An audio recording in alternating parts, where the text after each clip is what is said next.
Every Sunday for the past 4 months I have been filming the congregation of the Sacred Hearts Church in Limerick as they prayed the rosary outside its locked doors while Mass is being said inside. I was invited to do so by one of the congregants in the hope that my camera and tripod would deter any sectarian bigots from disrupting their prayers.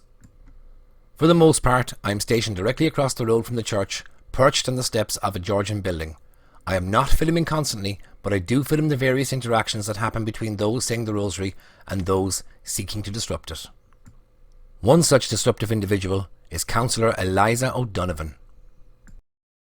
On the 25th of May 2019, Elisa O'Donovan was elected to Limerick City and County Council for the electoral area of Limerick City West. She won the 6th seat in a 7-seater electoral area after getting 584 number 1 votes, and was eventually elected with 1,171 votes after transfers on the 14 count without ever having reached the quota of 1,324 votes. She was a candidate for the Social Democrats, and during the election campaign I had taken to calling her the Fairy Princess candidate, as her poster reminded me of a Disney princess, and her election literature mostly contained magical promises that were completely outside the remit of an elected councillor to deliver, which either indicated an ignorance of the role or a deliberate attempt to deceive the voters in order to get elected. After the election, I took to referring to her as the Fairy Princess Councillor because of her wonderful, magical achievements, claiming to have gotten things done that individual councillors hadn't the power to get done. Amazing work. The decision on which roads and paths do or do not get done are actually made by council engineers, not councillors. Councillor O'Donovan is one of 7 councillors from my electoral area, and having only ever met her once during the election campaign in 2019, my overall impression of her was that she's clearly a bit of a spoofer. However, I have to admit that at the time she did seem like a very friendly and pleasant woman. That first impression would eventually crack and then completely shatter after she started showing up at the rosary. In February, it was reported to me by several congregants that a tall blonde lady with a stern English accent would walk past them as they prayed and tell them to move, telling them that they shouldn't be there and that she was calling the Gardaí. I guessed from the Teutonic description I was given that it had to be Councillor O'Donovan, so I started keeping an eye out for her to record her condescending and sly interactions with the congregants. I was notified of her public posts on social media to see if she had anything to say about her rosary interruptions and bullying of the congregants.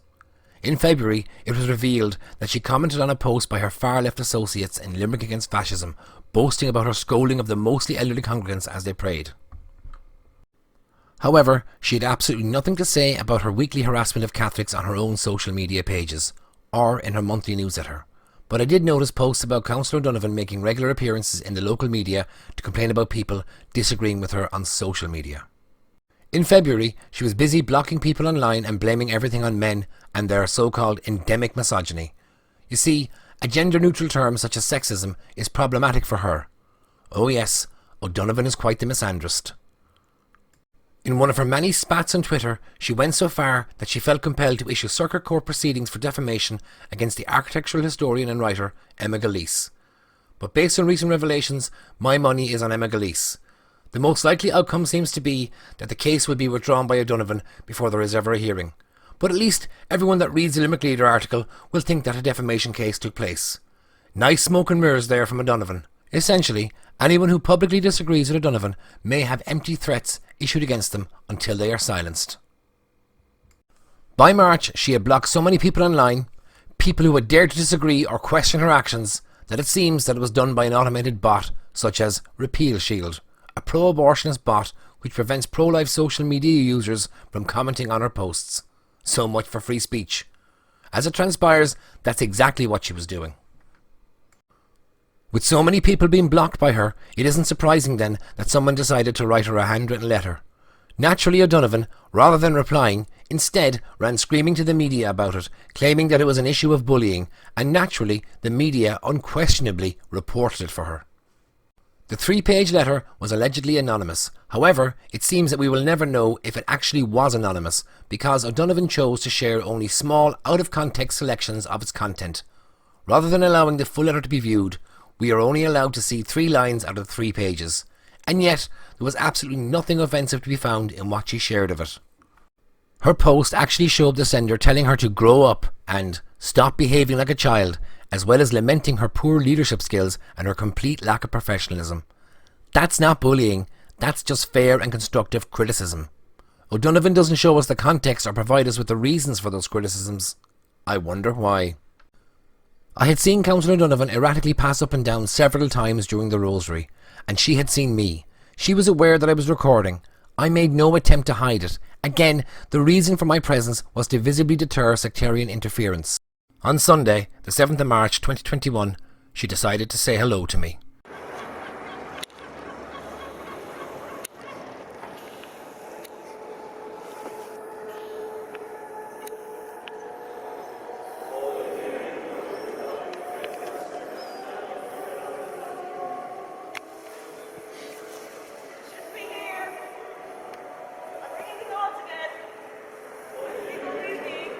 Legal duty, she proclaims.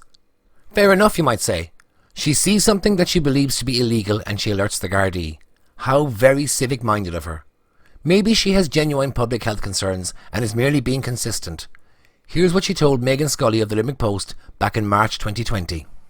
Now, we have been asking some people around Limerick City and County how exactly they've been getting on. First up, it's Councillor Elisa O'Donovan, and I asked her what exactly she's been getting up to and what advice she has for all of us. It's really important, if you need anything to do, feel free to get in touch. I guess I just want to say as well that it is really important that the people of Limerick adhere to the Department of Health and the HSE guidelines at the moment. We are seeing people congregating in groups, particularly young people, and there are also people who maybe the message isn't getting through in relation to social distancing. It is really important that we only go out for walks and things like that, either by ourselves or as a family unit or as a unit in the house that you're living in. If you are to meet up with someone else, if you have to meet up with someone else, then do please maintain at least 2 meters or 6 feet between you and that person. I would also just really recommend just adhering to the guidelines. I'm asking the people of Limerick City, who I know are really resilient, and I know that they all really care for the vulnerable in our society, for the elderly in our society, and for our healthcare workers who are working so hard in order to tackle this. So let's do our bit for them. And hey presto, here she is, 3 months later in June 2020, attending an illegal street protest and not social distancing, not shouting at people to move, and not calling the Gardaí to find them. Instead, she is photographed shoulder to shoulder with Sinn Féin councillor John Costello and others. Here she is in June again. This time it's a huge Black Lives Matter rally. A rally which was reported to have had over 250 people in attendance. A rally that had actually been cancelled by the organisers and moved online to comply with the COVID restrictions, but which was hijacked by the Socialist Party, who went ahead with Councillor O'Donovan attending against the wishes of her own party. Her attendance at the event caused a bit of a fuss within the Social Democrats, so much so that it was said that O'Donovan left the party before she was pushed out, due to her egregious lack of adhering to public health guidelines, in the Social Democrats' opinion. With O'Donovan's magical thinking, if it's something she supports, then the restrictions don't apply. Abracadabra, restrictions be gone, seems to be her approach when it comes to her own breaking of the government-enforced guidelines. The fairy princess councillor's sense of legal duty also magically disappears when it comes to her flagrant disregard for Limerick City bylaws such as drinking alcohol in a public place. Since 2011, there is a €75 on-the-spot fine for anyone caught breaking the law. It is a currently in force council bylaw, but Councillor O'Donovan believes it's absolutely fine for her to break it because she wants to change the law, and in the meantime she will just act like it doesn't exist and doesn't apply to her. Now, it is said that you don't buy beer, you rent it. This is because beer has a tendency to run through you, and rather than have a drink at home where it is more convenient, Councillor O'Donovan has started a campaign for temporary public toilets. Despite being told by the council that there is no budget for her proposal and that there will be issues with regard to supervision, maintenance and cleaning, especially with regard to current COVID concerns, she still ran to the local media with this non-runner and they dutifully reported it for her. Here she is, cycling on the wrong side of the road. But that's completely okay because she's a councillor, unlike the rest of us plebs. It would seem that all she has to do is wave her wand and she can magically change the law when it suits her. It would appear that she's not exactly consistent when it comes to her sense of legal duty, and she certainly has taken great exception to the socially distanced rosary of mostly elderly congregants outside the Sacred Heart Church. On Palm Sunday, the 28th of March 2021, O'Donovan made her usual appearance, but this time she decided to up the ante and put on a show for the camera. There you go. There's the cove.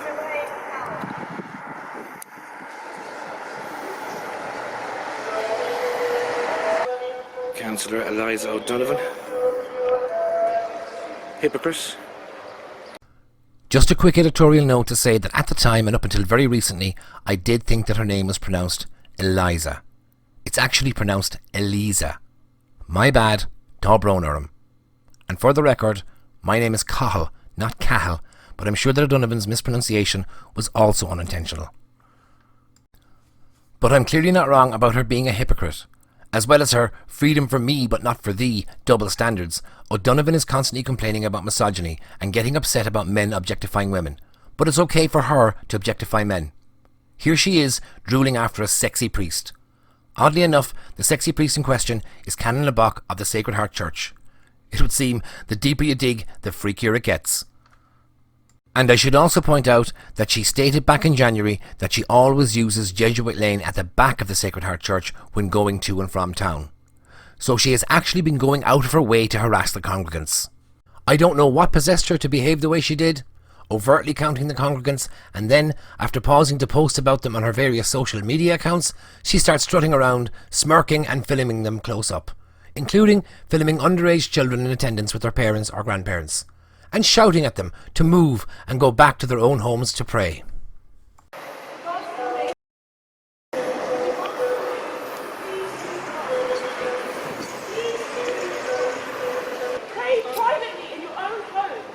She falsely claimed in her social media posts that she was filmed and intimidated, implying that my socially distant filming was, or is, somehow a threat to her safety.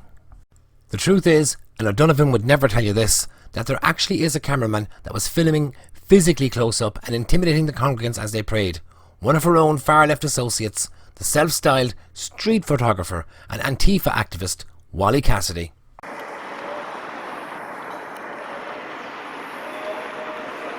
Wally, why are you walking in amongst the prayers? The big telephoto lens. What's wrong with you, Wally? No manners. No, he hasn't. Wally Cassidy, far left activist. Yeah, Antifa. Antifa, yeah. Wally, why can't you use your telephoto lens? Why do you have to go into people's faces to photograph them, Wally? Far left activist Wally Cassidy, hassling people as they pray. Cameras into their face. Cameras into their face. Wally, don't you want to talk to me? Have a friendly chat. His far left activism and appalling antics will be the subject of my next video, so be sure to subscribe and hit the bell for notifications. You won't want to miss it. The following day, the Limerick Leader published a story based on O'Donovan's narrative, repeating the lie that she had been intimidated. Then, quite possibly at her request, her associates in Antifa Limerick identified me as the cameraman in a Facebook post that labels me as far-right and seeks to incite hatred and violence not just towards me, but towards my children as well. An absolutely vile and hateful post that was liked by Councillor O'Donovan. I responded by releasing 2 videos.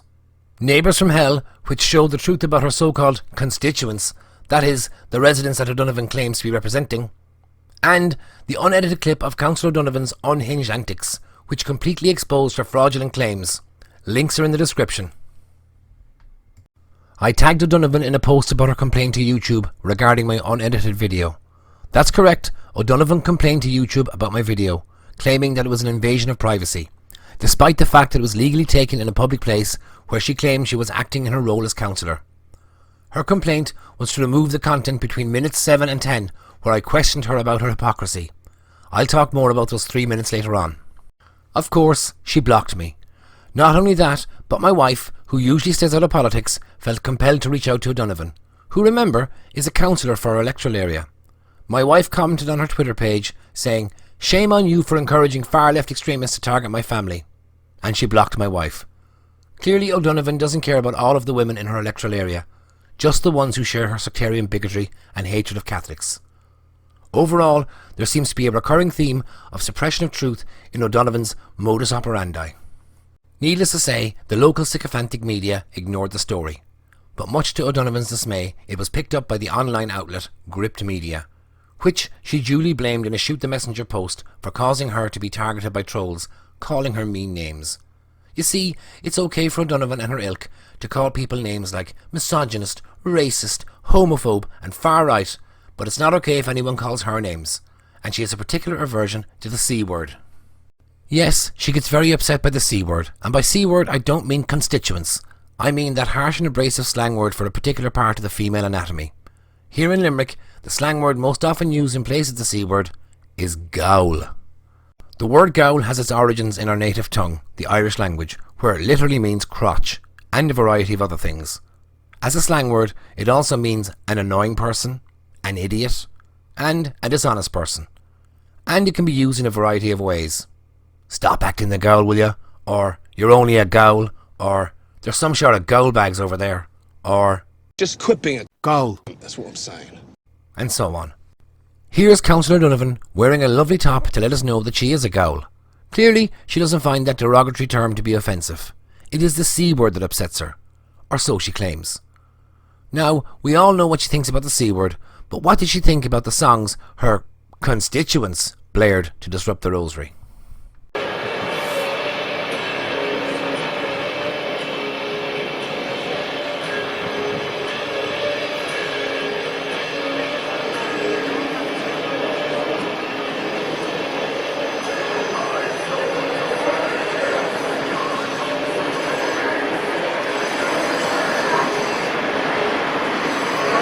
I'm sorry this is happening on your doorstep. Love the tunes, says O'Donovan in a tweet supporting their appalling antisocial behaviour with the little devil horns looking hand gesture emoji to show solidarity with their outrageous sectarianism. By the way, that song, if you could even call it a song, that song with the C word is called Blow Your Trumpets Gabriel, and it's by a band from Poland of some notoriety called Behemoth. Yes, a death metal band named after a monstrous biblical demon, a band that worships Satan as their god. You could not make it up. The lyrics are antithetical to Christian beliefs, and the track was obviously deliberately chosen to mock and to try and provoke a reaction from the congregants, who, though rightly repulsed by the satanic music being blared at them, had enough dignity and composure to ignore these troubled young ladies and continue with their prayers. Was this disgraceful act of sectarian hatred motivated by their own anti-Christian and satanic religious views, or did someone else put them up to it and tell them what songs to play? The two women seem to have been grossly misinformed about the legalities of filming in public and seem to be under the impression that their antics would never see the light of day. Councillor O'Donovan seemed to be under the same impression when she let loose on Palm Sunday.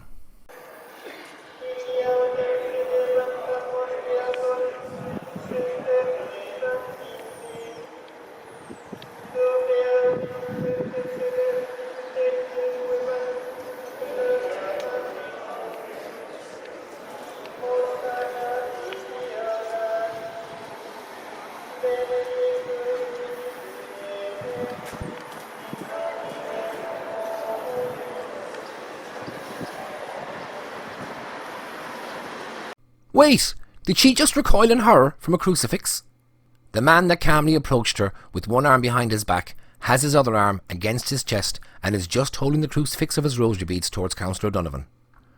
I mean, she does not react well. She becomes visibly angry and starts shouting, barking orders at the congregants to move and yelling at them to go and pray in their own homes. Now, I don't know about you, but I always thought that atheists didn't believe in supernatural entities.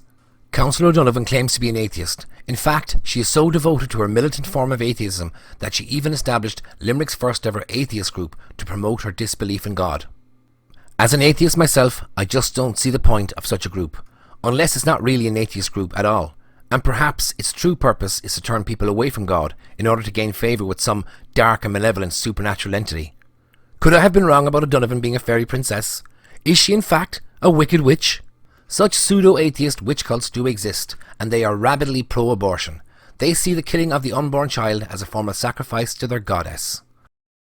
I'm Abigail Seidman, and my mother worked at an abortion clinic in Ohio from when I was 11 to when I was about 17. As far as I know, the circle, the coven or circle or whatever, was the abortion clinic. That was the group. They did ceremonies together as a group. There was one woman who annually got pregnant every spring and had an abortion every fall. That was a big sort of ritual thing that they all did. That's the first I heard about it. As I remember asking my mother, like, why is she getting pregnant on purpose if she doesn't want to have a baby? And, why is she waiting to have an abortion until fairly late? And why does she do this every year? And my mother kind of didn't want to give me the full answers about those. And a lot of it was, you'll find out when you're older someday. When you've had an abortion, you can understand. Tiamat was sort of a Mother Earth type deity, but with a twist. She was the great dragon who the Babylonians said had created the universe, and then Marduk, the god of the sun and the light, killed her and used her body and blood to create the earth and all the life on it. And what I overheard in bits of conversation or had explained to me was that by stealing blood from men, we were stealing men's power back by killing their children, and by feeding the blood to Tiamat as Mother Earth, we would help her regain her strength, and then eventually she would rise up and overthrow the male-dominated world, destroy the current world, and recreate a new world to be ruled by women, which, of course, would be the ideal. This was definitely a, man-hating, women-only culture.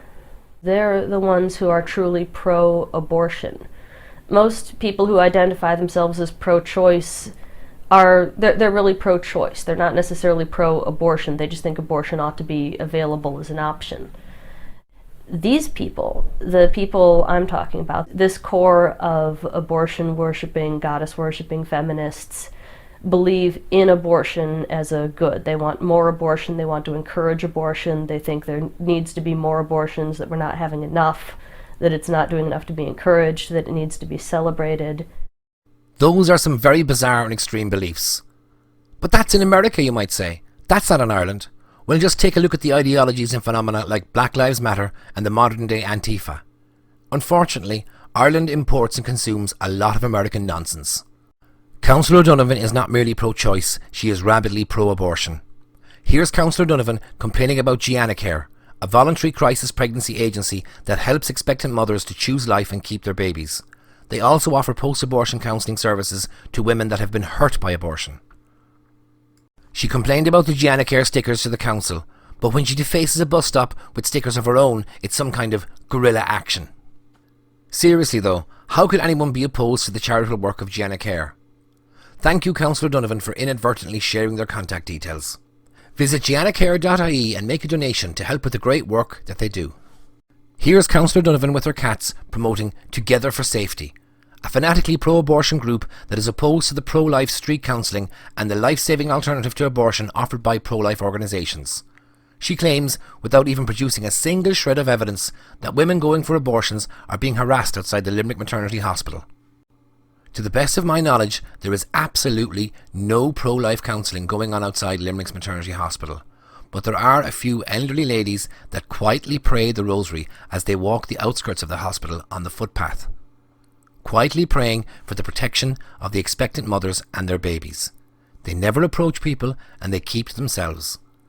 That is the reality of what Councillor O'Donovan finds objectionable. That is why she wants her so-called safety zones. Here she is joking with her friend about her constituents disrupting the rosary. "My people will destroy the church, devil horns, black heart, devil horns," comes the reply. This, of course, is liked by O'Donovan. One has to wonder, is Councillor O'Donovan among her people? What people or group is she referring to, and why would O'Donovan like the church being destroyed? By the way, that Tits and Tats character says she is a primary school substitute teacher. Imagine that individual teaching your children. Her attitude and posts are just appalling. So, have I stumbled across a coven of black cat-loving, Christian-hating, misandrous witches? Is this the group she speaks about trying to destroy the church? Maybe Councillor O'Donovan would like to clarify her religious beliefs. Hashtag witches get shit done. As she continues with her harassment of the Catholics, One of the congregants wants to know if she'll be outside the mosque on Friday.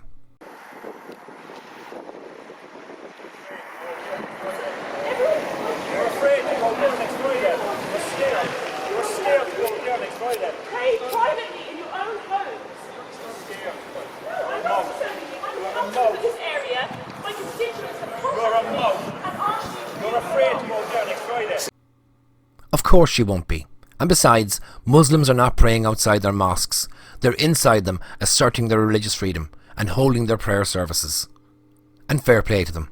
That question actually stopped O'Donovan in her tracks, and her shouting finally is dialed down. She crosses the road to me on the island where I'm standing at the feet of the O'Connell monument, and I politely ask her if she wants to do an interview. This is the bit she complained about to YouTube. Councillor O'Donovan, would you like to do an interview? Tell us about your drinking in the park there and how that's not hypocritical. Can you tell us about attending events during lockdown yourself that you support? Such as the one in Catherine Street where there was no social distancing, not even masks. Do you recall that one?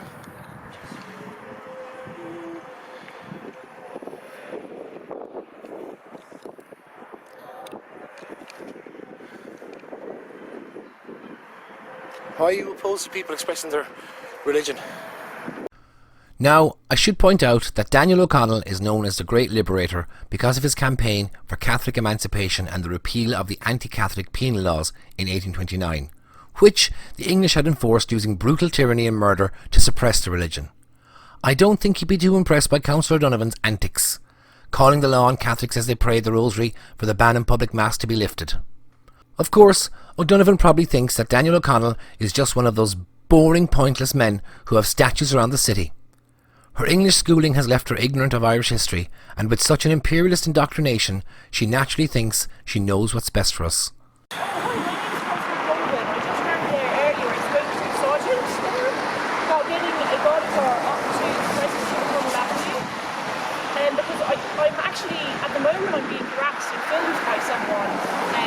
Just asking questions.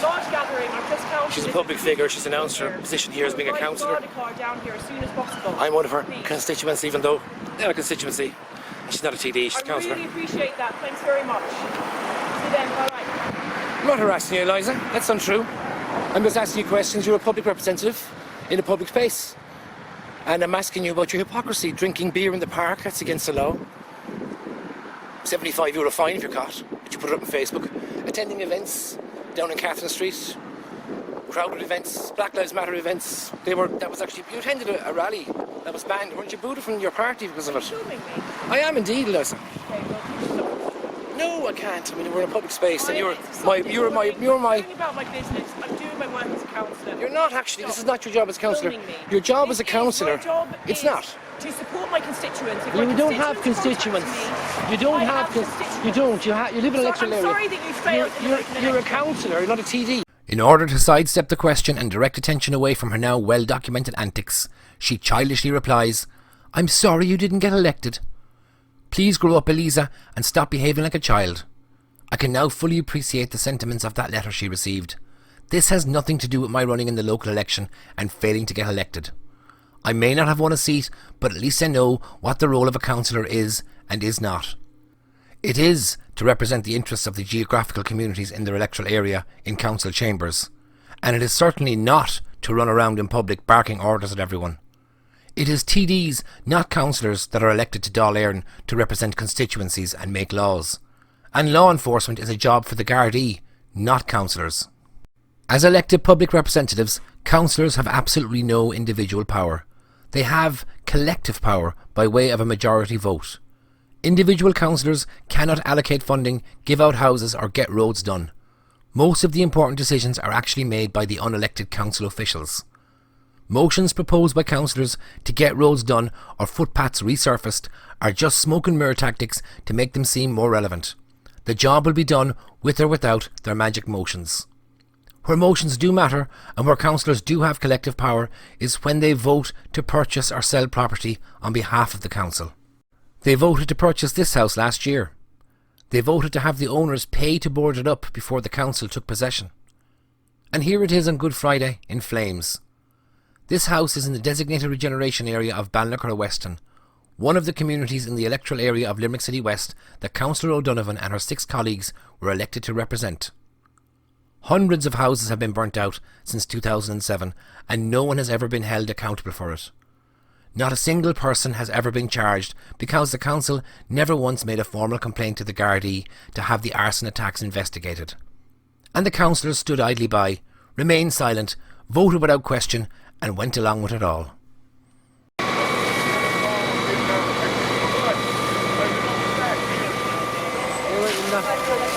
I don't care what someone says, that has to be knocked. Yeah, they should be knocked when they were emptied. They're not going to re-let them, they should knock them straight away. You see, the bank now sees after getting their money, you see, so they don't care. Like, I mean, like, whose houses are getting affected? They don't care.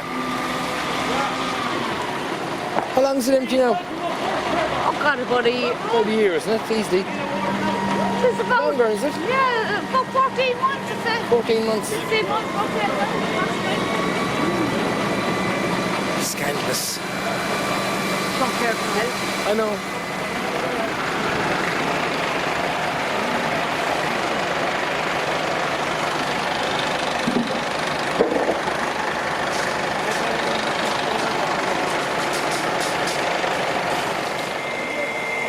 How long is it empty, you know? It's 14 months, is it? The house, how long is it empty? Yeah, I'd say it's probably even more than that. Is it? I was thinking, yeah.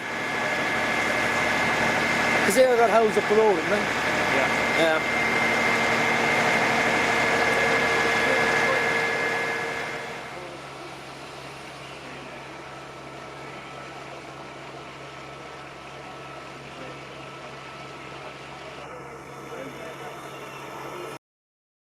In so-called regeneration areas, such houses are purchased by the council with the intention of demolishing them, but they are left boarded up indefinitely and always become a magnet for trouble.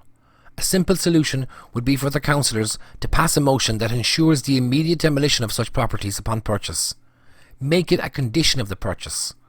But I guess that taxpayer-funded portaloos to facilitate our illegal drinking in public parks is a far more pressing issue at the moment for Councillor O'Donovan. There are many people now saying that her sectarian antics will spell an end to her political ambitions. I'm not so sure, as you can never underestimate how little voters truly know the real people behind the leaflets and posters, or how demographic appeal can often trump logic and reason. But after her recent performances, I do think that for O'Donovan to get re-elected, then the 38-year-old single white female will need to do a lot more than making eyes at voters from up the polls with her enchanted posters and bamboozling them with her leaflets full of undeliverable magical promises. She's away on holidays now, but I'm sure her pals in the local media will continue to do their utmost to keep people mesmerised with any tales she might concoct to portray herself as an oppressed victim. Now, I absolutely condemn the sick and twisted practice of sending unsolicited photos of a sexual nature to anyone, regardless of their gender. It's a form of sexual harassment and it should be taken seriously. I think it's interesting to note the different reports of this story made by the Limerick Leader and the Limerick Post. While the Leader's reporter John O'Regan is content to report, without question, everything that O'Donovan tells him, the Post reporter David Raleigh took the time to do a bit of good old-fashioned journalism and discovered that no complaint had been made by O'Donovan to the Gardaí. That 3 days after O'Donovan claimed to have made a complaint, the Gardaí say they are still waiting for her to make one. You see, it's not enough to post it on Twitter and then run to the media about it. In order for the Gardaí to investigate a complaint, they have to take a statement, which is signed by the complainant and the investigating Garda. That is what the council needs to do if they want the Gardaí to investigate the burnt out houses, and that is what Councillor O'Donovan needs to do if she really wants the matter of her alleged online sexual harassment to be taken seriously and investigated. I strongly urge Councillor O'Donovan to make a formal complaint to the Gardaí so that this heinous crime can be investigated and the perpetrator brought to justice. For my efforts in the 2019 local elections, I got 192 number ones and was eliminated on the 4th count with 200 votes. A disappointing result, to be sure. Then again, I didn't have any posters or the backing of a political party, or the resources to have my face plastered on the back of a bus for a year before the election. And even with that, the high-profile former Mayor of Limerick was just 51 votes over the quota when he was re-elected on the first count. It's not easy to win votes when you're completely ignored by the media, but I did my best with what I had, and I tried to warn the residents of Limerick City West that they would elect the councillors that they deserve. And who knows, Maybe next time round they will decide that they didn't really deserve O'Donovan's hocus pocus and sickening style of sectarian representation. I'll leave a link to my 2019 local election literature in the description below for those that are interested. Also, you'll find a little bluntness there, a bonus video that you're sure to enjoy. You're a councillor, not a TD, Eliza. You don't have constituents.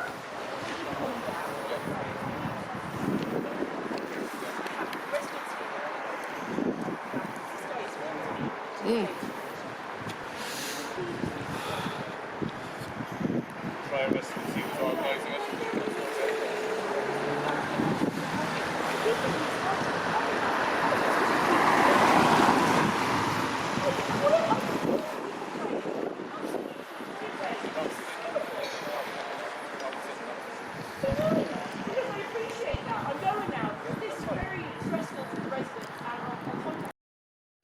Off she trots towards the People's Park. Did she possibly stash a bag of cans there earlier? There's nothing like harassing Catholics as they pray to work up a terrible thirst. Or maybe she's off to walk her cats. Who knows what she'll get up to next? Witches be crazy! Indeed they are, indeed they are. Until the next time, be seeing you.